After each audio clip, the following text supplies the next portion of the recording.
a much-needed expansion to Cadillac's threadbare crossover and SUV lineup, which currently consists of a single crossover, the Xt3, and a single SUV, the Escalade.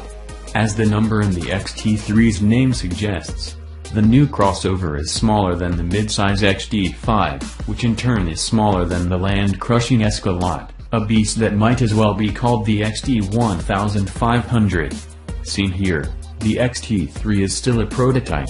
In mid-2018, it will be ready to plunge into the ultra-hot-selling compact luxury crossover market.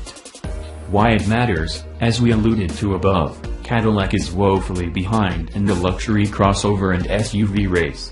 Competitors like Audi, BMW, and Mercedes-Benz have for years fielded a wide choice of lifted wagons and have quite the head start on Cadillac.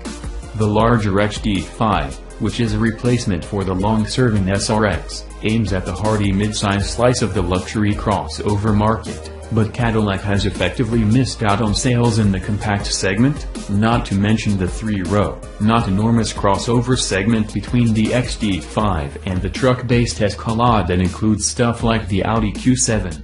The Xt3 should help Cadillac grab more luxury dollars and market share from its competitors' coffers.